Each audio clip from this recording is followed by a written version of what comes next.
जो इंसान खुद के लिए जीता है उसका एक दिन मरण जरूर होता है, और जो लोग दूसरों के लिए जीता है उसे दुनिया स्मरण करती है। दोस्तों, हम अपने जीवन में कभी न कभी कुछ न कुछ दान जरूर करते हैं, पर क्या आप जानते हैं कि सबसे बड़ा और सबसे अच्छा दान कौन सा होता है और सबसे बड़ा पुण्य क्या है? आइए जानते हैं इस कहानी से। नमस्कार दोस्तों, आप सबका दिल से स्वागत है। श्री कृष्ण कहते हैं, सबसे बड़ा और सर्वोत्तम दान कौन सा है? धृतराष्ट्र के दरबार में एक दिन एक अद्भुत प्रश्न था। महर्षि नारद वहां पधारे थे और उन्होंने एक प्रश्न किया, हे राजन, इस संसार में सबसे बड़ा और सबसे उत्तम दान कौन सा है और सबसे बड़ा पुण्य कौन सा? सभा में उपस्थित सभी विद्वान, गुरु और योद्धा इस प्रश्न पर विचार करने लगे। कुछ ने कहा, गाय का दान सबसे बड़ा है। कुछ बोले, स्वर्ण और रत्नों का दान सबसे उत्तम है। कुछ ने तर्क दिया, विद्या का दान सबसे श्रेष्ठ है।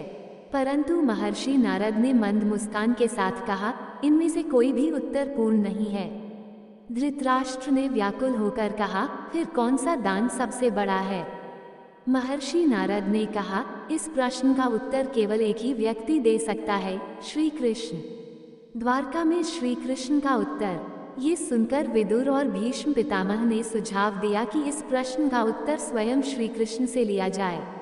संदेशवाहक तुरंत द्वारका भेजे गए और श्री कृष्ण को आमंत्रित किया गया। कुछ दिनों बाद श्री कृष्ण अपनी मंद मुस्कान के साथ हस्तिनापुर पहुँचे। सभा में प्रवेश करते ही सभी ने उनका स्वागत किया। धृतराष्ट्र ने प्रश्न दोहराया, हे माधव, कृपया हमें बताइए, इस संसार में सबसे बड़ा दान और सबसे बड़ा पुण्य कौन सा है? श्री कृष्ण ने अपनी कोमल दृष्टि सब पर डाली और कहा, इस प्रश्न का उत्तर केवल शब्दों में नहीं दिया जा सकता। इसे समझने के लिए एक परीक्षा देनी होगी। सभा चकित हो गई। युधिष्ठिर ने हाथ जोड़कर कहा, हे केशव, हम आपकी परीक्षा के लिए तैयार हैं। हमें बताइए कि क्या करना होगा। श्री कृष्ण ने हल्की मुस्कान के साथ कहा, 3 दिन बाद हस्तिनापुर के सबसे दानी व्यक्ति को चुनने के लिए एक प्रतियोगिता होगी। देखना यह है कि कौन सबसे बड़ा और सबसे श्रेष्ठ दान करता है। प्रतियोगिता की घोषणा। श्री कृष्ण की यह बात सुनकर सभा में उत्साह की लहर दौड़ गई। धनवान व्यापारी, राजा महाराजा और समाज के बड़े लोग अपनी संपत्ति और भेंट देने की योजना बनाने लगे। सभी सोच रहे थे कि कौन सबसे बड़ा दान देगा। 3 दिन बाद हस्तिनापुर के मुख्य चौक में एक भव्य मंच सजाया गया। हजारों लोग वहां इकट्ठा हुए थे। मंच पर सबसे पहले कर्ण आए। उन्होंने हजारों स्वर्ण मुद्राएं, रत्न और रथों का दान किया। सभा ने तालियां बजाईं। फिर युधिष्ठिर आए। उन्होंने हजारों ब्राह्मणों को भोजन कराया और गोदान किया। सभा ने फिर प्रशंसा की। इसके बाद भीष्म पितामह आए। उन्होंने वेदों और धर्मशास्त्रों के अध्ययन के लिए एक विशाल विद्यालय बनवाने की घोषणा की। ये देखकर भी सभा में आनंद की लहर दौड़ गई। लेकिन श्री कृष्ण अब भी मुस्कुरा रहे थे, मानो उन्हें कुछ और ही इंतजार था। एक अनजान व्यक्ति और श्री कृष्ण की परीक्षा। तभी दूर से एक साधारण युवक मंच पर आया। उसके वस्त्र साधारण थे और उसके पास कोई बड़ी संपत्ति नहीं थी। उसने श्री कृष्ण को प्रणाम किया और कहा, हे प्रभु, मेरे पास देने के लिए न तो स्वर्ण है, न ही रत्न, न ही गोधन, लेकिन मैं जो कुछ भी कमा पाता हूँ वो प्रतिदिन एक भूखे व्यक्ति को भोजन कराने में लगाता हूँ। क्या ये दान सबसे बड़ा नहीं है? श्री कृष्ण मुस्कुराए और बोले, सत्य यही है। सबसे बड़ा दान वह नहीं जो व्यक्ति अपनी संपत्ति में से देता है, बल्कि वह है जो वह अपने सुख और आवश्यकताओं को त्याग कर देता है। सभा में सन्नाटा छा गया। क्या सच में ये युवक सबसे बड़ा दानी था? लेकिन श्री कृष्ण की परीक्षा अभी समाप्त नहीं हुई थी। अब वे सबसे बड़े पुण्य की घोषणा करने वाले थे। श्री कृष्ण और सबसे बड़ा पुण्य। हस्तिनापुर की सभा में सन्नाटा छाया हुआ था। सभी अभी भी उस साधारण युवक के उत्तर को लेकर चिंतन कर रहे थे। लेकिन अब सभा का दूसरा महत्वपूर्ण प्रश्न शेष था, सबसे बड़ा पुण्य क्या है? श्री कृष्ण ने अपनी दिव्य दृष्टि सब पर डाली और कहा, पुण्य की परीक्षा भी इसी सभा में होगी। लेकिन इस बार मैं स्वयं नहीं बताऊंगा कि सबसे बड़ा पुण्य क्या है। यह निर्णय आप सभी को करना होगा। सभा में कानाफूसी शुरू हो गई। कोई कह रहा था कि यज्ञ करना सबसे बड़ा पुण्य है, कोई कह रहा था कि तीर्थयात्रा सबसे उत्तम पुण्य है, और कोई कह रहा था कि माता पिता की सेवा सबसे बड़ा पुण्य है। श्री कृष्ण ने मुस्कुराकर कहा, मैं आप सभी को 2 दिन का समय देता हूँ। जो भी सबसे बड़ा पुण्य करेगा उसे इस सभा में प्रमाणित करना होगा, और तब हम तय करेंगे कि सबसे बड़ा पुण्य क्या है। पुण्य की परीक्षा शुरू होती है। हस्तिनापुर में हलचल मच गई। हर कोई सबसे बड़ा पुण्य करने की योजना बनाने लगा। पहले दिन कई राजा महाराजाओं ने बड़े बड़े यज्ञ किए, हजारों ब्राह्मणों को भोजन कराया और सोने चांदी का दान दिया। दूसरे दिन कुछ लोग दूर दूर के तीर्थों की यात्रा पर चले गए, कुछ ने अनाथालय खोले और कुछ ने गुरुकुलों की स्थापना की। तीसरे दिन सभी पुण्यकर्ता एक बार फिर दरबार में एकत्र हुए। श्री कृष्ण की अंतिम परीक्षा। सभा में श्री कृष्ण ने एक दृष्टि डाली और पूछा, तो बताइए कौन सबसे बड़ा पुण्य लेकर आया है। युधिष्ठिर बोले, हे माधव, हमने हजारों ब्राह्मणों को भोजन कराया, हमने वेदों की रक्षा के लिए गुरुकुल बनाए, क्या ये सबसे बड़ा पुण्य नहीं। कर्ण बोले, हे गोविंद, मैंने निर्धनों को स्वर्ण और भूमि दान की, मैंने कभी किसी याचक को खाली हाथ नहीं लौटाया, क्या ये सबसे बड़ा पुण्य नहीं। श्री कृष्ण मुस्कुराए लेकिन कुछ नहीं बोले। फिर सभा के कोने से वही साधारण युवक उठ खड़ा हुआ जिसने पहले दान की परीक्षा पास की थी। उसने कहा, हे प्रभु, मैं पुण्य के लिए कुछ बड़ा कार्य नहीं कर सका, लेकिन कल रात जब मैं अपने घर लौट रहा था तो एक भूखी वृद्धा सड़क के किनारे बैठी थी। वह कांप रही थी, शायद मरने के कगार पर थी। मैंने अपनी थाली में रखा अंतिम रोटी का टुकड़ा उसे दे दिया और रात भर उसके पास बैठा रहा। प्रभु, मेरे पास कोई यज्ञ, कोई मंदिर, कोई तीर्थ यात्रा नहीं थी, बस ये छोटा सा कर्म था। सभा में मौन छा गया। श्री कृष्ण मुस्कुराए और बोले, यही सबसे बड़ा पुण्य है।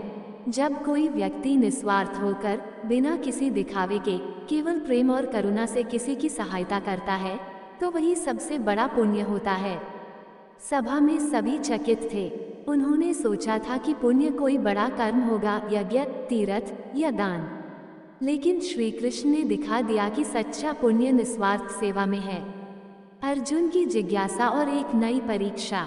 सभा समाप्त होने वाली थी कि अर्जुन ने खड़े होकर पूछा, हे माधव, हमने अब तक जाना कि सबसे बड़ा दान और सबसे बड़ा पुण्य क्या है, लेकिन क्या इनसे भी बढ़कर कुछ है? कोई ऐसा कार्य जो मनुष्य को सबसे महान बना सकता है? श्री कृष्ण ने रहस्यमयी मुस्कान के साथ कहा, हाँ हे पार्थ, इन सबसे भी बढ़कर एक चीज है, परंतु इसे समझने के लिए एक और परीक्षा देनी होगी। सभा फिर से चकित हो गई। अब श्री कृष्ण कौन सी नई परीक्षा लेने वाले थे? श्री कृष्ण की अंतिम परीक्षा। हस्तिनापुर की सभा में अर्जुन के प्रश्न ने एक नई जिज्ञासा जगा दी। सभी सोचने लगे, क्या सबसे बड़ा दान और सबसे बड़ा पुण्य ही जीवन का अंतिम सत्य नहीं? इससे भी ऊपर क्या हो सकता है? श्री कृष्ण ने अपनी रहस्यमयी मुस्कान के साथ कहा, तारांकन, अब तक हमने जाना कि सबसे बड़ा दान वह है जो व्यक्ति अपनी आवश्यकताओं को त्याग कर करता है, और सबसे बड़ा पुण्य वह है जो निस्वार्थ प्रेम और करुणा से किया जाए। लेकिन इन सबसे भी बड़ा कुछ और है, वह है सर्वोच्च कर्तव्य। सभा में हलचल मच गई। युधिष्ठिर ने हाथ जोड़कर पूछा, हे केशव, वह सर्वोच्च कर्तव्य क्या है? श्री कृष्ण ने गंभीर स्वर में कहा, ये जानने के लिए तुम सभी को एक कठिन परीक्षा देनी होगी। ये परीक्षा केवल भक्ति, त्याग और बलिदान की नहीं होगी, बल्कि सत्य, निष्ठा और न्याय की होगी। क्या तुम सब इसके लिए तैयार हो? सभी ने एक स्वर में कहा, हाँ माधव, हम तैयार हैं। श्री कृष्ण की रहस्यमय यात्रा। श्री कृष्ण ने आदेश दिया कि सभा में उपस्थित सभी योद्धा, राजा और विद्वान उनके साथ एक यात्रा पर निकलें। उन्होंने कहा, हम एक ऐसे स्थान पर जा रहे हैं जहां इस प्रश्न का उत्तर मिलेगा। सभी उत्सुक हो गए। अगले ही दिन श्री कृष्ण के नेतृत्व में पांडव, कर्ण, भीष्म, द्रोणाचार्य, विदुर, और कई अन्य गणमान्य हस्तिनापुर से रवाना हुए। यात्रा कठिन थी। घने जंगलों, ऊंचे पर्वतों और दुर्गम मार्गों को पार करते हुए वे एक रहस्यमय स्थान पर पहुंचे। वह स्थान एक विशाल, परित्यक्त मंदिर था जो समय के प्रभाव से जीर्ण शीर्ण हो चुका था, परंतु उसमें एक दिव्य आभा थी। श्री कृष्ण ने मंदिर के द्वार की ओर इशारा किया और कहा, इस मंदिर के भीतर वह सत्य छुपा है जिसे जानने के बाद तुम्हें समझ आएगा कि सर्वोच्च कर्तव्य क्या है। लेकिन ध्यान रहे, यहाँ केवल वही प्रवेश कर सकता है जो अपने अहंकार, लोभ और मोह को त्याग चुका हो। सभी आश्चर्य में पड़ गए। अब सबसे बड़ा प्रश्न था, इस मंदिर के भीतर क्या था और कौन उसमें प्रवेश करने योग्य था। श्री कृष्ण की रहस्यमय परीक्षा। श्री कृष्ण के शब्दों ने सभी को स्तब्ध कर दिया। सामने एक प्राचीन मंदिर खड़ा था जो काल की मार से जीर्ण शीर्ण हो चुका था, परंतु उसमें एक अद्भुत दिव्य आभा थी। ऐसा लगता था मानो यह कोई साधारण मंदिर नहीं बल्कि किसी महान रहस्य का केंद्र है। अर्जुन ने जिज्ञासा से पूछा, हे माधव, इस मंदिर के भीतर ऐसा क्या है जो हमें सर्वोच्च कर्तव्य का ज्ञान देगा। श्री कृष्ण मंद मुस्कुराए और बोले, इस मंदिर के भीतर सत्य की परीक्षा होगी, लेकिन इसमें केवल वही प्रवेश कर सकेगा जिसने अपने भीतर के सभी विकारों, अहंकार, लोभ और मोह का त्याग कर दिया हो। अब प्रश्न ये था, कौन इस परीक्षा के योग्य था। मंदिर के द्वार पर परीक्षा। सभी योद्धा, विद्वान और राजपुरुष एक दूसरे को देखने लगे। सबसे पहले युधिष्ठिर आगे बढ़े। उन्होंने मंदिर के द्वार पर जाकर प्रवेश करने का प्रयास किया, लेकिन जैसे ही उन्होंने प्रवेश करना चाहा, एक अदृश्य शक्ति ने उन्हें पीछे धकेल दिया। युधिष्ठिर चकित रह गए। उन्होंने श्री कृष्ण से कहा, हे माधव, मैंने तो सदा धर्म के मार्ग का अनुसरण किया है, फिर भी मैं प्रवेश क्यों नहीं कर सका। श्री कृष्ण ने उत्तर दिया, युधिष्ठिर, तुम धर्म के ज्ञाता हो, परंतु अब भी तुम्हारे भीतर मैं धर्मात्मा हूँ का अहंकार है। जब तक यह अहंकार रहेगा तुम सत्य के मंदिर में प्रवेश नहीं कर सकते। युधिष्ठिर सिर झुकाकर पीछे हट गए। इसके बाद भीष्म पितामह, कर्ण, द्रोणाचार्य, विदुर और अन्य कई वीरों ने प्रयास किया, लेकिन सभी को किसी न किसी कारणवश प्रवेश से वंचित कर दिया गया। अब सभी की नजरें अर्जुन और कर्ण पर थीं। कर्ण की परीक्षा। कर्ण आगे बढ़े। उनका हृदय उदारता और दानशीलता से भरा था। उन्होंने अपने पूरे जीवन में कभी किसी याचक को खाली हाथ नहीं लौटाया था। उन्होंने मंदिर के द्वार को स्पर्श किया और आश्चर्यजनक रूप से द्वार थोड़ा खुला, लेकिन तभी एक दिव्य ध्वनि गूंजी, कर्ण, तुमने महान दान किया है, परंतु अब भी तुम्हारे हृदय में एक पीड़ा है, अपनी पहचान छुपाने की पीड़ा, अपने अपमान का रोष। जब तक ये पीड़ा और द्वेष तुम्हारे मन में रहेगा, तुम पूर्ण सत्य को नहीं जान सकोगे। कर्ण को ये सुनकर आघात पहुंचा। उनके मन में अब भी ये पीड़ा थी कि उन्हें समाज ने हमेशा सूतपुत्र माना, कि उन्हें उनके अधिकारों से वंचित रखा गया। उन्होंने श्री कृष्ण की ओर देखा और एक गहरी सांस लेकर पीछे हट गए। अर्जुन का प्रवेश। अब अर्जुन आगे बढ़े। उन्होंने मंदिर के द्वार को छुआ और धीरे धीरे द्वार पूरी तरह खुल गया। श्री कृष्ण मुस्कुराए और बोले, अर्जुन, जाओ और सत्य का अनुभव करो। अर्जुन भीतर प्रवेश कर गए। जैसे ही वे मंदिर के गर्भगृह में पहुंचे, एक दिव्य प्रकाश फैल गया। उनके सामने एक विशाल दर्पण था, जो साधारण दर्पण नहीं था, उसमें उनके भीतर के सत्य का प्रतिबिंब दिखता था। जैसे ही अर्जुन ने उसमें देखा, वे स्तब्ध रह गए। उन्हें अपने पूरे जीवन की झलकियां दिखने लगी। महाभारत के युद्ध के दृश्य, द्रौपदी का चीरहरण, अभिमन्यु की मृत्यु, कर्ण के साथ उनका संघर्ष और अंत में वह क्षण जब श्री कृष्ण ने गीता का उपदेश दिया था। लेकिन सबसे चौंकाने वाली बात यह थी कि अर्जुन को एक और भविष्य का दृश्य दिखा, एक ऐसा भविष्य जहां धर्म की रक्षा का कार्य अभी भी अधूरा था, जहां सच्चा न्याय अब भी नहीं हुआ था, सर्वोच्च कर्तव्य का रहस्य। अर्जुन ने श्री कृष्ण की ओर देखा और कहा, हे माधव, मैंने इस दर्पण में जो देखा उससे मैं विचलित हूँ, क्या ये सत्य है? श्री कृष्ण ने गंभीर स्वर में कहा, हाँ पार्थ, यही सत्य है। तुमने सबसे बड़ा दान और सबसे बड़ा पुण्य तो समझ लिया, लेकिन तुम्हारा सर्वोच्च कर्तव्य अभी भी अधूरा है। अर्जुन व्याकुल हो गए। उन्होंने पूछा, हे केशव, वो सर्वोच्च कर्तव्य क्या है? श्री कृष्ण ने उत्तर दिया, सर्वोच्च कर्तव्य केवल धर्म की रक्षा करना नहीं है, बल्कि स्वयं को सत्य से जोड़ना है। जब तक ये संसार अधर्म, अन्याय और अज्ञान में डूबा रहेगा, तब तक तुम्हारा कर्तव्य समाप्त नहीं होगा। ये केवल एक युद्ध नहीं था जो तुमने जीता, बल्कि यह एक यात्रा है जो तब तक चलती रहेगी जब तक सारा संसार सत्य और ज्ञान की ओर नहीं बढ़ता। अर्जुन को अब समझ आ रहा था कि युद्ध के बाद भी उनका कार्य समाप्त नहीं हुआ था। धर्म की स्थापना केवल एक बार में नहीं होती, ये निरंतर चलने वाली प्रक्रिया है। नया पथ, अज्ञात यात्रा। अर्जुन ने श्री कृष्ण की ओर देखा और कहा, तो अब क्या करना होगा माधव? श्री कृष्ण ने मंद मुस्कान के साथ कहा, अब एक नई यात्रा आरंभ होगी। ये यात्रा बाहरी युद्ध की नहीं, बल्कि आंतरिक युद्ध की होगी। ये यात्रा केवल अर्जुन की नहीं, बल्कि हर उस व्यक्ति की होगी जो सत्य, धर्म और न्याय की खोज में है। अब ये प्रश्न उठता है, क्या अर्जुन इस नए पथ पर चलने के लिए तैयार हैं?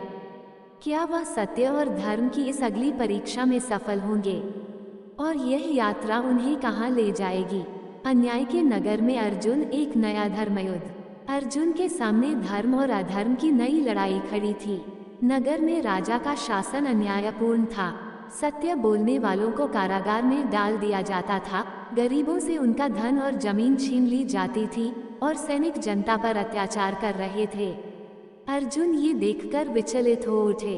नगर के चौराहे पर एक वृद्ध व्यक्ति को सैनिकों ने पकड़ रखा था। वो व्यक्ति जनता के सामने खड़ा होकर बोल रहा था, सत्य को दबाया नहीं जा सकता, अधर्म का अंत निश्चित है।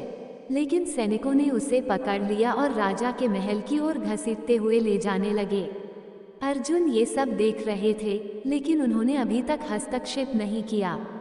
उनके मन में एक द्वंद्व चल रहा था, क्या मुझे इस अन्याय के विरुद्ध खड़ा होना चाहिए? क्या ये भी मेरा कर्तव्य है? या फिर यह नगर अपना भाग्य स्वयं चुनेगा? लेकिन तभी श्री कृष्ण की दिव्य वाणी उनके मन में गूंजी, अर्जुन, जब तुमने कुरुक्षेत्र में युद्ध किया तो वो केवल एक युद्ध नहीं था, वह धर्म की स्थापना का एक प्रयास था। लेकिन धर्मयुद्ध कभी समाप्त नहीं होता। यदि तुम अन्याय देखकर भी चुप रहते हो तो तुम भी अधर्म के भागीदार बन जाओगे। अब अर्जुन को संदेह नहीं रहा। उन्होंने अपने भीतर के मोह को त्याग दिया और नगर के चौराहे पर जाकर ऊंची आवाज में कहा, रुको। सैनिक ठिठक गए। नगरवासी चौंककर अर्जुन की ओर देखने लगे। उनकी वेशभूषा साधारण थी, लेकिन उनके व्यक्तित्व में एक दिव्य तेज था। सैनिकों का नेता अर्जुन की ओर बढ़ा और गुर्राकर बोला, तुम कौन होते हो हमें रोकने वाले? अर्जुन ने उत्तर दिया, मैं एक यात्री हूँ, लेकिन जब धर्म पर आघात होता है तो प्रत्येक व्यक्ति को योद्धा बनना पड़ता है। सैनिकों ने उनकी बात पर ध्यान नहीं दिया और वृद्ध को घसीटने लगे। अर्जुन ने अपनी भुजाएं उठाई और बोले, यदि इस नगर का राजा न्यायप्रिय है तो मैं उससे मिलना चाहता हूँ, और यदि वह अन्याय है तो मैं उसका विरोध करूँगा। सैनिक हंसने लगे। एक ने कहा, हमारा राजा इतना शक्तिशाली है कि तुम्हारी तरह के 100 लोग भी उसका कुछ नहीं बिगाड़ सकते। लेकिन अर्जुन की आंखों में संकल्प की ज्वाला जल रही थी। उन्होंने कहा, शक्ति का अभिमान ही सबसे पहले नष्ट होता है। चलो मुझे राजा से मिलवाओ। राजा के दरबार में अर्जुन की चुनौती। सैनिकों ने अर्जुन को पकड़ा और राजा के महल में ले गए। राजा एक विशाल सिंहासन पर बैठा था। उसके चारों ओर अमीर और चाटुकार भरे हुए थे। राजा ने अर्जुन को देखा और कहा, कौन हो तुम और क्यों मेरे सैनिकों के कार्य में हस्तक्षेप कर रहे हो? अर्जुन ने निर्भीकता से उत्तर दिया, मैं केवल एक यात्री हूँ, लेकिन जब मैंने इस नगर में अन्याय देखा तो चुप नहीं रह सका। तुम इस नगर के राजा हो, तुम्हारा कर्तव्य है कि तुम अपनी प्रजा की रक्षा करो, न कि उन पर अत्याचार करो। राजा ठहाका मारकर हंसा, तुम्हें क्या लगता है मैं जनता के लिए शासन करता हूँ? मैं केवल अपनी शक्ति के लिए शासन करता हूँ, और जो मेरी शक्ति को चुनौती देगा उसे मैं कुचल दूंगा। राजा के शब्द सुनकर अर्जुन समझ गए कि यह व्यक्ति अहंकार और लोभ से अंधा हो चुका है। उन्होंने गंभीर स्वर में कहा, राजा, जब कोई शासक अपनी प्रजा को पीड़ा देता है तो उसका अंत निश्चित होता है। इतिहास में कितने ही अत्याचारी राजा आए और चले गए, लेकिन धर्म की शक्ति कभी नष्ट नहीं हुई। राजा को अर्जुन के शब्दों पर हंसी आ रही थी। उसने अपने सेनापति को आदेश दिया, इसे कारागार में डाल दो और सुबह इसे मृत्यु दंड दिया जाएगा। कारागार में आत्ममंथन। अर्जुन को कारागार में डाल दिया गया। वहां पहले से ही कई निर्दोष लोग बंद थे जिन्हें राजा ने अन्यायपूर्वक दंडित किया था। एक कैदी ने अर्जुन से पूछा, तुम कौन हो और तुमने राजा को चुनौती देने का साहस कैसे किया? अर्जुन ने उत्तर दिया, मैं केवल एक यात्री हूँ, लेकिन जब अन्याय को देखता हूँ तो चुप नहीं रह सकता। कैदी ने दुखी स्वर में कहा, राजा बहुत शक्तिशाली है, कोई भी उसे हरा नहीं सकता। अर्जुन मुस्कराए और बोले, कोई भी शक्ति सदा नहीं रहती। अधर्म चाहे कितना भी बड़ा हो, सत्य की एक किरण उसे मिटाने के लिए पर्याप्त होती है। न्याय की क्रांति, नगर का जागरण। उसी रात नगर के लोगों को अर्जुन की बातों ने झकझोर दिया। वे अब तक राजा के अत्याचारों को चुपचाप सहते आ रहे थे, लेकिन आज उन्हें पहली बार यह एहसास हुआ कि वे भी विरोध कर सकते हैं। धीरे धीरे नगरवासी इकट्ठा होने लगे। सुबह होते ही राजा ने घोषणा की कि अर्जुन को मृत्यु दंड दिया जाएगा। लेकिन जब वह अपने महल के बाहर आया तो उसने देखा कि पूरा नगर अर्जुन के समर्थन में खड़ा था। जनता के गुस्से को देखकर राजा घबरा गया। उसने अपने सैनिकों को आदेश दिया कि वे भीड़ को तितर-बितर कर दें, लेकिन सैनिकों ने तलवारें डाल दी। राजा ने चौंक कर पूछा, तुम लोग क्या कर रहे हो? सेनापति ने उत्तर दिया, राजा, हमने अब तक तुम्हारी आज्ञाओं का पालन किया, लेकिन हम अन्याय का समर्थन नहीं कर सकते। यह नगर अब तुम्हें राजा नहीं मानता। राजा हक्का बक्का रह गया। उसका सारा अहंकार पल भर में मिट गया। अर्जुन ने आगे बढ़कर कहा, शक्ति का नाश सदा अहंकार से ही होता है। यदि तुम अब भी पश्चाताप करोगे और जनता के हित में शासन करोगे तो तुम्हें एक और अवसर मिल सकता है। राजा ने सिर झुका लिया। उसे समझ आ गया था कि वह अब और शासन नहीं कर सकता। उसने अपने सिंहासन का त्याग कर दिया। नगरवासियों ने अर्जुन को धन्यवाद दिया, लेकिन अर्जुन ने कहा, मैं केवल एक माध्यम था। सत्य को जिताने वाले तुम सब थे। श्री कृष्ण की पुनः वाणी। जब अर्जुन नगर से बाहर निकले तो उन्हें श्री कृष्ण की दिव्य वाणी सुनाई दी। पार्थ, धर्मयुद्ध केवल तलवारों से नहीं, विचारों और सत्य के बल से भी लड़ा जाता है। तुमने आज बिना अस्त्र शस्त्र उठाए ही धर्म की स्थापना की। यही तुम्हारी यात्रा थी। अर्जुन ने श्री कृष्ण की वाणी सुनकर सिर झुका लिया। अब वे समझ चुके थे कि धर्मयुद्ध कभी समाप्त नहीं होता। जहां अन्याय होगा वहीं एक नया अर्जुन खड़ा होगा। अर्जुन की नई यात्रा, धर्म का अगला चरण। नगर में सत्य की विजय हो चुकी थी। राजा का अहंकार मिट चुका था, जनता स्वतंत्र थी और अर्जुन ने बिना शस्त्र उठाए धर्म की स्थापना कर दी थी। लेकिन अर्जुन जानते थे कि उनकी यात्रा यहीं समाप्त नहीं होती। जब उन्होंने नगर से बाहर कदम रखा तो उन्हें श्री कृष्ण की दिव्य वाणी सुनाई दी। पार्थ, ये केवल एक अध्याय था, पूरी कथा नहीं। जब तक इस संसार में लोभ, मोह, अहंकार और अन्याय रहेगा, तब तक धर्मयुद्ध चलता रहेगा। अब आगे बढ़ो, क्योंकि तुम्हारी अगली परीक्षा तुम्हारा इंतजार कर रही है। अर्जुन ने सिर झुकाया और अपनी यात्रा फिर से प्रारंभ की। एक रहस्यमयी वन और योगी की भविष्यवाणी। अर्जुन चलते चलते एक गहरे और रहस्यमयी वन में पहुँचे। वहाँ पेड़ इतने ऊंचे थे कि सूर्य की रोशनी भी मुश्किल से नीचे पहुँचती थी। पक्षियों की आवाज़ें गूंज रही थीं और वातावरण में एक गूढ़ शांति थी। अचानक उन्होंने एक तपस्वी को ध्यान में बैठे देखा। उनकी आयु स्पष्ट नहीं थी, वे न तो वृद्ध लग रहे थे न ही युवा।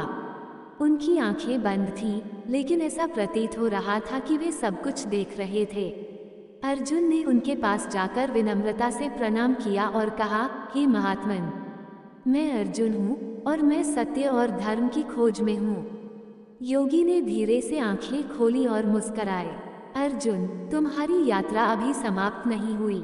आगे एक ऐसा नगर है जहाँ अधर्म और लोभ का ऐसा जाल फैला है कि सत्य तक पहुँचना असंभव प्रतीत होता है। यदि तुम वास्तव में धर्म के मार्ग पर हो तो तुम्हें वहां जाना होगा और उसे मुक्त करना होगा। अर्जुन ने प्रश्न किया, वह कौन सा नगर है और वहां क्या समस्या है? योगी ने उत्तर दिया, तारानकन वह नगर सुवर्णपुरी है, सोने का नगर।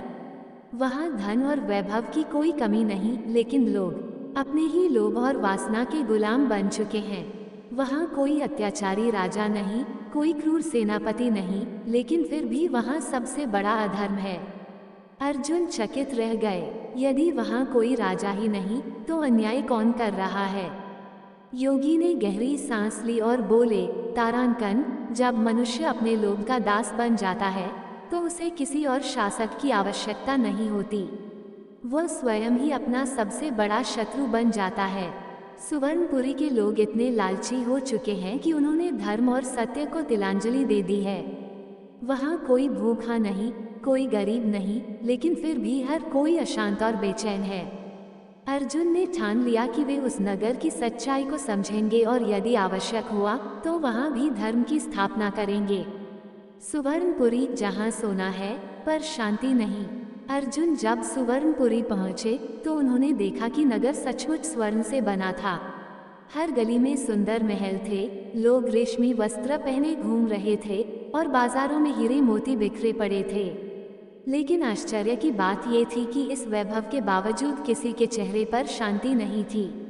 लोग भाग दौड़ में थे, हर कोई अधिक धन कमाने की दौड़ में लगा था। मित्रता केवल स्वार्थ के लिए थी, रिश्ते केवल व्यापार के लिए थे। अर्जुन ने एक दुकानदार से पूछा, तुम्हारे पास सब कुछ है, धन, वैभव, सुख सुविधाएं, फिर भी तुम्हारे चेहरे पर संतोष क्यों नहीं है? दुकानदार हंसा और बोला, संतोष वह क्या होता है? जब हमारे पास एक सोने की मूर्ति होती है तो हम दूसरी बड़ी मूर्ति चाहते हैं। जब हमारे पास एक महल होता है तो हम दूसरा महल बनाना चाहते हैं। यहाँ संतोष की कोई कीमत नहीं है, केवल अधिक से अधिक पाने की लालसा ही जीवन का नियम है। अर्जुन समझ गए कि यहाँ की समस्या बाहरी नहीं बल्कि आंतरिक थी। यह नगर केवल धन के आधार पर चल रहा था, लेकिन उसमें प्रेम, करुणा और सच्ची खुशी का अभाव था। नवीन युद्ध भीतर के लोभ के विरुद्ध। अर्जुन ने महसूस किया कि यह युद्ध सबसे कठिन होगा, क्योंकि यहाँ कोई शत्रु नहीं था, कोई अत्याचारी राजा नहीं था, केवल लोगों के अपने मनोविकार थे। उन्होंने नगर के चौक पर खड़े होकर कहा, हे सुवर्णपुरी के वासियों, तुमने धन और वैभव तो पा लिया, लेकिन अपने मन की शांति खो दी। क्या ये वास्तव में विजय है? लोग हंसने लगे। शांति वह क्या होती है? धन ही सब कुछ है। जिसके पास अधिक धन है वही विजेता है। अर्जुन ने गंभीर स्वर में कहा, तो क्या तुम सच में खुश हो? अब लोग चुप हो गए, किसी ने उत्तर नहीं दिया। हर कोई जानता था कि वे भीतर से अशांत थे, लेकिन कोई इसे स्वीकार करना नहीं चाहता था। धर्म का संदेश, सच्ची संपत्ति क्या है? अर्जुन ने अपनी बांसुरी निकाली जो श्री कृष्ण ने कभी उन्हें दी थी और बजाने लगे। उनकी धुन इतनी मधुर थी कि पूरे नगर में शांति छा गई। कुछ लोग वहीं बैठकर ध्यान लगाने लगे, कुछ लोग अपने घरों की ओर गए और पहली बार अपने परिवार के साथ समय बिताया। धीरे धीरे लोगों को एहसास हुआ कि उनकी असली संपत्ति उनका धन नहीं बल्कि उनका मन और उनकी संतोष की भावना थी। नगर के सबसे अमीर व्यापारी ने अर्जुन के चरणों में गिरकर कहा, हे महात्मा, हमें अब समझ आ रहा है कि हम किस भ्रम में जी रहे थे, लेकिन हम इस लोभ से कैसे मुक्त हों? अर्जुन मुस्कराए और बोले, त्याग से।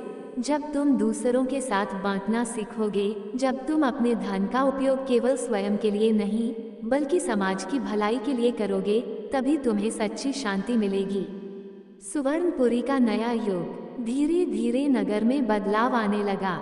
लोग दान देने लगे, गरीबों की मदद करने लगे और सबसे बड़ी बात, उन्होंने अपने लोभ को नियंत्रित करना शुरू कर दिया। अर्जुन ने श्री कृष्ण की दिव्य वाणी फिर से सुनी।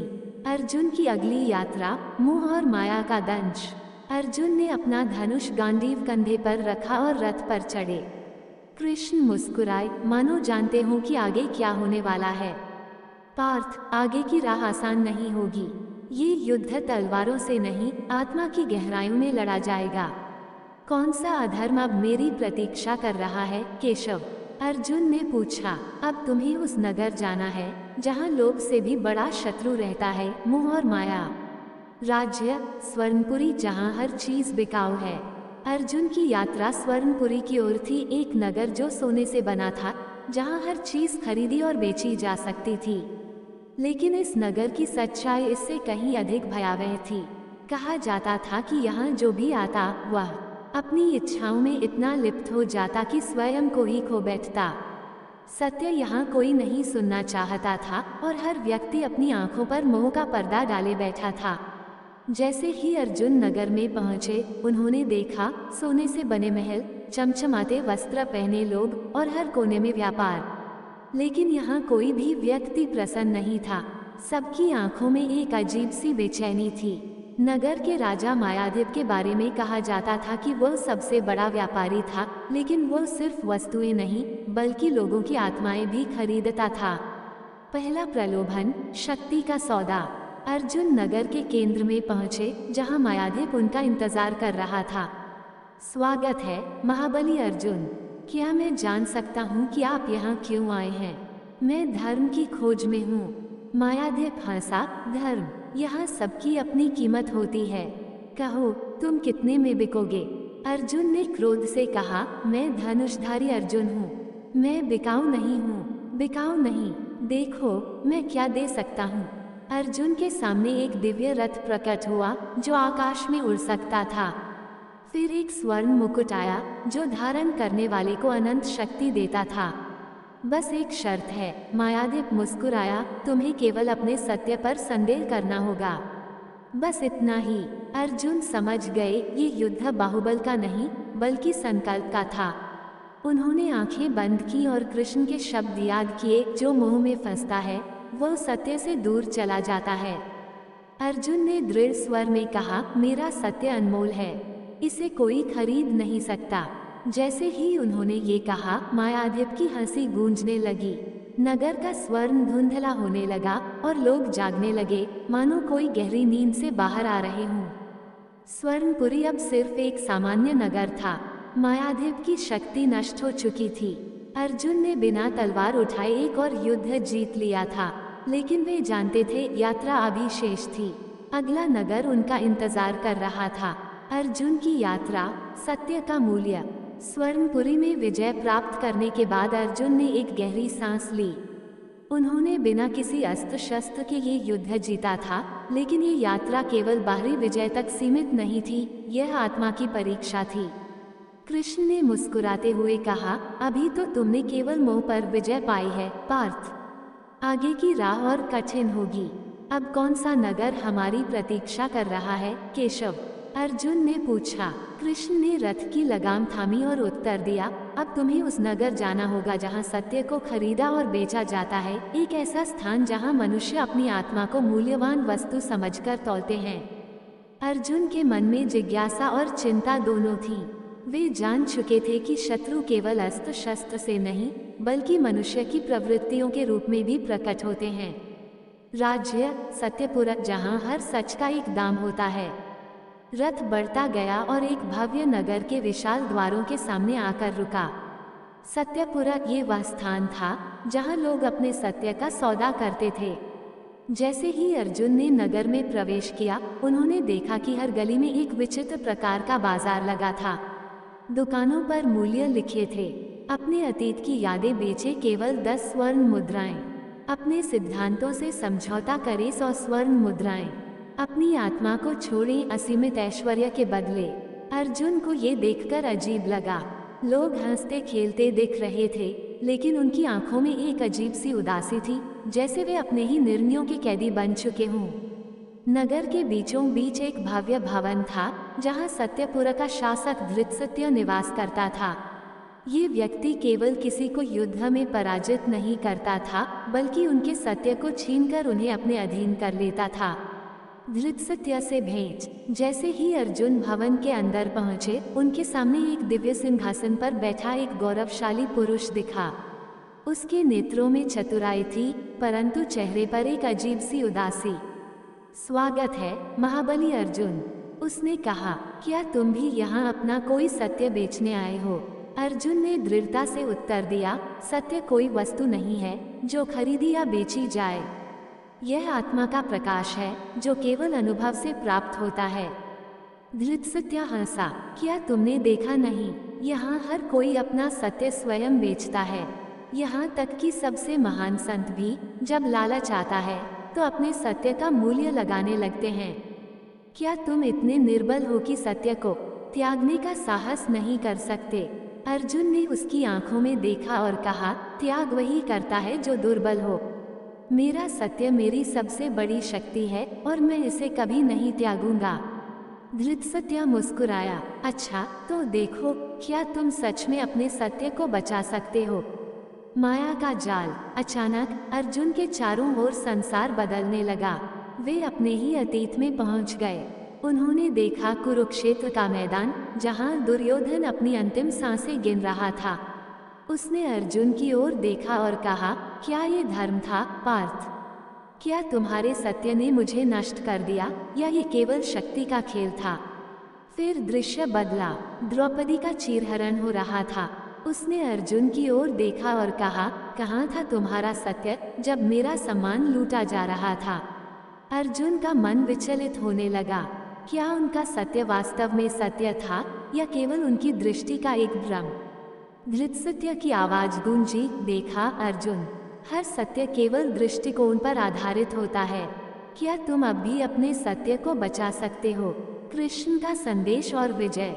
अर्जुन का मन डगमगाने लगा था, लेकिन तभी उन्होंने अपने भीतर एक शांत मधुर स्वर सुना, सत्य केवल वह नहीं होता जो आंखों से दिखे पार्थ।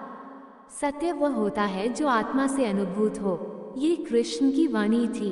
अर्जुन ने गहरी सांस ली और अपनी चेतना को स्थिर किया। उन्होंने दृढ़ स्वर में कहा, सत्य न कभी बदला है, न बदलेगा। परिस्थितियां भले बदलें, लेकिन धर्म वही रहेगा जो आत्मा को प्रकाश दे। जैसे ही उन्होंने ये कहा, उनकी दृष्टि फिर से सामान्य हो गई। धृतराष्ट्र की शक्तियां क्षीण होने लगीं। नगर के लोग जो अपने ही भ्रम में फंसे थे, अब जागने लगे।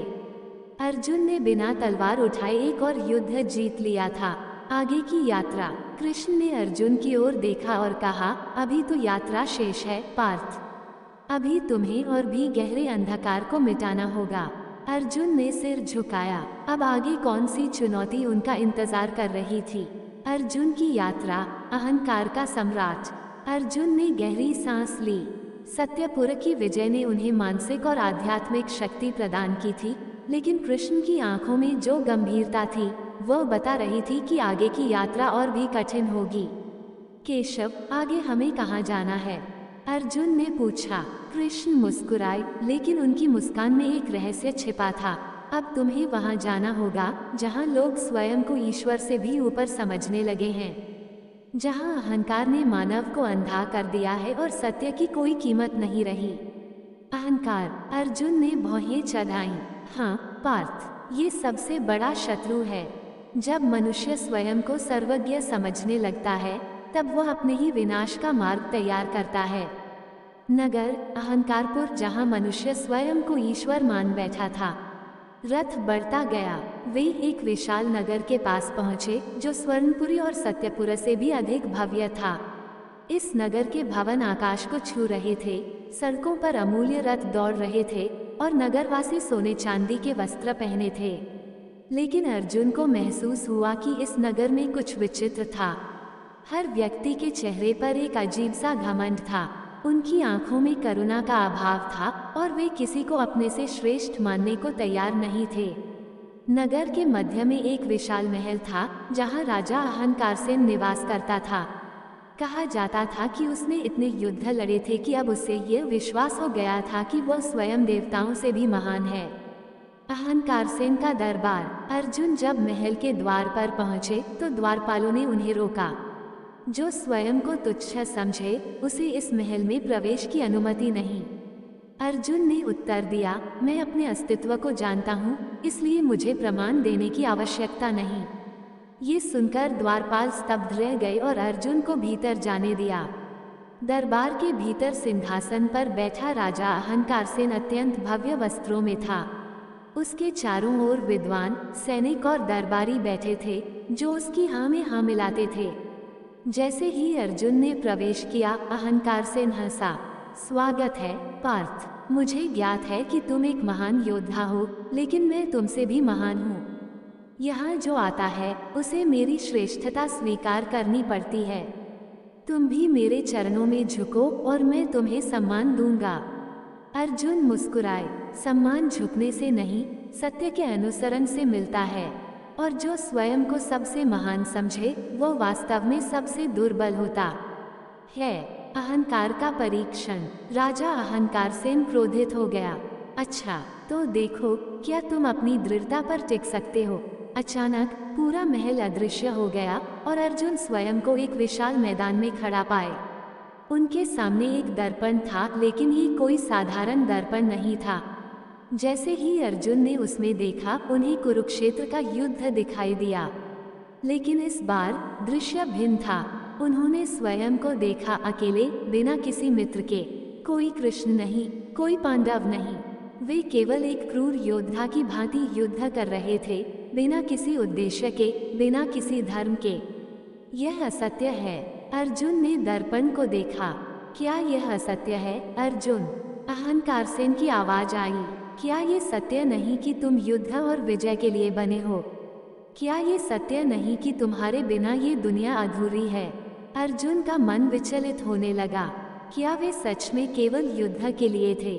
क्या उनका अस्तित्व केवल उनकी महानता तक सीमित था? लेकिन तभी उन्हें कृष्ण के शब्द याद आए। पार्थ, महान वही होता है जो स्वयं को साधारण मान सके। जो स्वयं को सबसे श्रेष्ठ माने वो पतन के मार्ग पर होता है। अर्जुन ने दृढ़ता से कहा, मैं युद्ध नहीं, धर्म के लिए बना हूँ, और मेरी महानता मेरे कर्मों में है, मेरे अहंकार में नहीं। जैसे ही उन्होंने ये कहा, दर्पण टूट गया। अहंकार सेन की शक्ति क्षीण होने लगी। अहंकार का पतन। महल पुनः प्रकट हुआ। अहंकार सेन अपने सिंहासन पर बैठा हाँफ रहा था। ये कैसे संभव है? उसने कहा, मेरी शक्ति इतनी महान थी, फिर भी तुमने मुझे परास्त कर दिया। अर्जुन ने उत्तर दिया, तुम्हें मैंने नहीं, तुम्हारे अहंकार ने पराजित किया।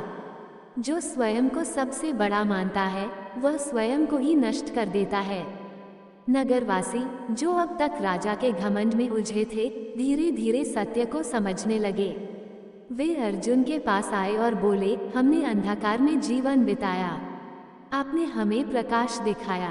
नगर बदलने लगा, लोग विनम्र होने लगे, प्रेम और करुणा लौट आई। अहंकारपुर अब विनयपुर बन चुका था। अर्जुन की अगली यात्रा। अर्जुन ने कृष्ण की ओर देखा। अब आगे क्या केशव? कृष्ण गंभीर हो गए। अभी सबसे कठिन यात्रा शेष है पार्थ। ये सबसे घातक शत्रु है जो लोभ, मोह और अहंकार से भी अधिक विनाशकारी है। वह क्या है? कृष्ण ने उत्तर दिया, मृत्यु का भय। अर्जुन ने गहरी सांस ली। अब वे मृत्यु और अमरत्व के रहस्य की ओर बढ़ रहे थे। अर्जुन की अंतिम परीक्षा, मृत्यु का भय। अर्जुन रथ पर बैठे थे, लेकिन अब उनकी आंखों में नई गहराई थी। उन्होंने लोभ, मोह और अहंकार को हराया था, लेकिन कृष्ण के शब्द अभी भी उनके मन में गूंज रहे थे। अभी सबसे कठिन यात्रा शेष है पार्थ। ये सबसे घातक शत्रु है जो लोभ, मोह और अहंकार से भी अधिक विनाशकारी है। मृत्यु का भय। अर्जुन ने धीरे से कहा। कृष्ण ने उनकी ओर देखा और मुस्कुराए, लेकिन उनकी आंखों में एक अजीब सी गंभीरता थी। हाँ पार्थ, संसार में सबसे बड़ा बंधन यही है। राजा हो या रंक, ऋषि हो या राक्षस, हर कोई मृत्यु से डरता है। ये भय ही है जो मनुष्य को पराजित करता है, जो उसे उसके वास्तविक स्वरूप से दूर कर देता है। अर्जुन चुप थे। उन्होंने युद्धों में अनगिनत बार मृत्यु को देखा था, लेकिन क्या वे स्वयं उससे भयभीत थे? ये प्रश्न उनके मन में गूंजने लगा। राज्य, मृग तृष्णा, मृत्यु का नगर। कृष्ण ने रथ बढ़ाया और वे एक विचित्र नगर के पास पहुंचे। इस नगर का नाम था मृग तृष्णा, एक ऐसा स्थान जहां लोग अमरत्व की खोज में खो चुके थे। जैसे ही अर्जुन ने नगर में प्रवेश किया, उन्होंने देखा कि यहाँ के लोग विचित्र थे। वे स्वस्थ थे, संपन्न थे, लेकिन उनकी आंखों में एक अजीब सी बेचैनी थी। नगर के बीचों बीच एक विशाल काले पत्थर से बना महल था, जिस पर लिखा था, यहाँ मृत्यु नहीं आती। अर्जुन ने महल की ओर कदम बढ़ाए, लेकिन जैसे ही वे आगे बढ़े, उन्होंने देखा कि नगरवासी उनसे कुछ कहना चाहते हैं, पर उनके होंठ कांप रहे थे। मृत्यु का सौदागर। महल के सिंहासन पर बैठा था कालमित्र, एक रहस्यमय पुरुष जो लोगों को अमृतत्व का सौदा करने का अवसर देता था। स्वागत है पार्थ, उसकी आवाज गूंजी। तुमने लोभ, मोह और अहंकार को पराजित कर दिया, लेकिन क्या तुम मृत्यु से भी ऊपर उठ सकते हो? अर्जुन ने उत्तर दिया, मृत्यु अटल है, उससे बचा नहीं जा सकता। कालमित्र हंसा, क्या सच में? इस नगर के लोग देखो, वे अमर हैं, वे मृत्यु से बच गए हैं। क्या तुम भी अमर होना चाहोगे? अर्जुन ने नगरवासियों की आंखों में देखा, वे जीवित थे, लेकिन उनके चेहरे से जीवन का प्रकाश गायब था। क्या यह अमरत्व है? अर्जुन ने धीरे से पूछा। हाँ, यह अमरत्व है, बिना मृत्यु, बिना अंत। लेकिन तभी अर्जुन ने महसूस किया कि यह जीवन नहीं, एक अभिशाप था। नगरवासी मृत्यु से तो बच गए थे, लेकिन वे समय के बंधन में फंस गए थे। वे जी रहे थे, परंतु जीवन से वंचित थे। अमरत्व का क्या लाभ, यदि उसमें जीवन ही न हो? अर्जुन ने कहा। कालमित्र क्रोधित हो गया, तुम मूर्ख हो अर्जुन, जो अमर है वही सर्वशक्तिमान है। नहीं, अर्जुन ने उत्तर दिया, जो मृत्यु को स्वीकार करता है वही वास्तव में मुक्त है। मृत्यु का साक्षात्कार। तभी अचानक अर्जुन के चारों ओर अंधकार फैल गया। वे स्वयं को एक गहरे काले आकाश में पाए, जहां केवल शून्यता थी। उनके सामने यमराज प्रकट हुए। पार्थ, क्या तुम मृत्यु से नहीं डरते? अर्जुन ने सिर झुकाया, डरता हूँ प्रभु, लेकिन मैं इसे नकारता नहीं। यमराज मुस्कुराए, जो मृत्यु को स्वीकार कर लेता है वही अमर हो जाता है। तभी अर्जुन के चारों ओर प्रकाश फैल गया। वे पुनः महल में थे, लेकिन अब कालमित्र गायब हो चुका था। नगरवासी अब मुक्त थे। अंतिम सत्य। कृष्ण ने अर्जुन की ओर देखा, अब तुमने अंतिम परीक्षा पास कर ली पार्थ। अब तुम केवल एक योद्धा नहीं, एक ज्ञानी हो। अर्जुन मुस्कुराए, अब मैं समझ गया केशव, सच्ची विजय बाहरी युद्धों में नहीं, बल्कि भीतर की लड़ाई में होती है। कृष्ण ने आकाश की ओर देखा, यात्रा समाप्त नहीं हुई पार्थ, बल्कि अब यह आरंभ हुई है। अर्जुन ने सिर झुकाया। अब वे केवल अर्जुन नहीं थे, वे जीवन के एक गहरे सत्य के वाहक बन चुके थे। अर्जुन की अंतिम परीक्षा, अमरत्व का अभिशाप। अर्जुन ने स्वर्णपुरी में लोभ को हराया, सत्यपुरा में मोह को छोड़ा, अहंकारपुर में घमंड को नष्ट किया, परंतु अब वे सबसे कठिन शत्रु का सामना करने वाले थे। पार्थ, कृष्ण ने गंभीर स्वर में कहा, अभी तक तुमने मनुष्य के भीतर के दोषों को हराया है, लेकिन अब तुम्हें मृत्यु के भय से मुक्त होना होगा। ये भय ही है जो मनुष्य को सबसे अधिक बांधता है। अर्जुन ने सिर उठाया, केशव, क्या मृत्यु से मुक्त होना संभव है? कृष्ण मुस्कुराए, मृत्यु से बचने का उपाय नहीं, लेकिन उसे स्वीकार करने का मार्ग अवश्य है। चलो, अब तुम्हें एक ऐसे नगर में ले चलता हूँ जहाँ लोग अमर होने का अभिशाप भोग रहे हैं। नगर अमृतपुर, जहाँ लोग अमर होकर भी मरे हुए थे। रथ आगे बढ़ा और एक अजीब सा नगर सामने आया। इसकी गलियां सुनसान थीं, परंतु घरों में लोग बंद थे। उनके चेहरे झुर्रियों से भरे थे, लेकिन वे मरते नहीं थे। नगर के मध्य में एक विशाल श्वेत महल था, जिस पर लिखा था, यहाँ मृत्यु नहीं आती। अर्जुन ने नगरवासियों से पूछा, तुम्हारी ये दशा कैसी है? एक वृद्ध व्यक्ति कांपते हुए बोला, हमने मृत्यु से बचने के लिए अमृत पिया था, लेकिन अब हम समय में फंस गए हैं। हम मर नहीं सकते, पर जीवन भी नहीं बचा। मृत्यु का सौदागर। महल के भीतर अर्जुन का सामना हुआ कालमित्र से, एक रहस्यमय व्यक्ति जिसने नगरवासियों को अमृतत्व का लालच दिया था।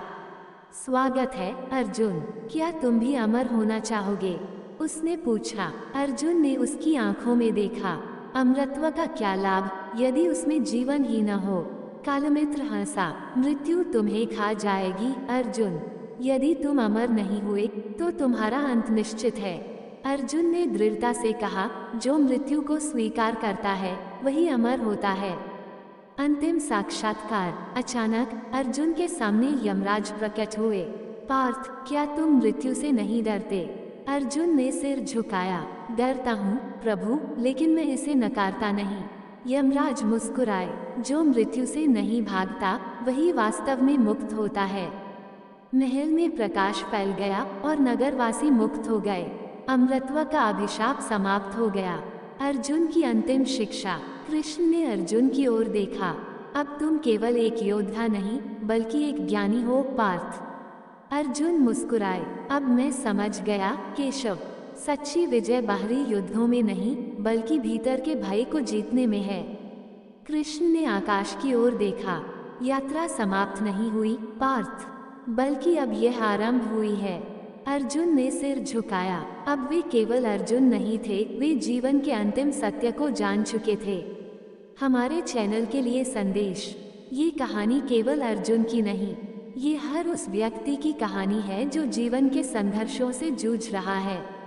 हम सभी को कभी लोभ, कभी मोह, कभी अहंकार और कभी मृत्यु के भय से जूझना पड़ता है। लेकिन सच्चा योद्धा वही होता है जो इन चुनौतियों को पार कर आत्मज्ञान प्राप्त करता है। यदि आपको ये कहानी प्रेरणादायक लगी तो हमारे YouTube चैनल को सब्सक्राइब करें और बेल आइकन दबाएं ताकि आप ऐसी और अद्भुत कहानियों से जुड़े रहें। आपके जीवन की हर कठिनाई के पीछे एक सीख छुपी होती है, बस उसे देखने के लिए अर्जुन की दृष्टि चाहिए। धन्यवाद दोस्तों।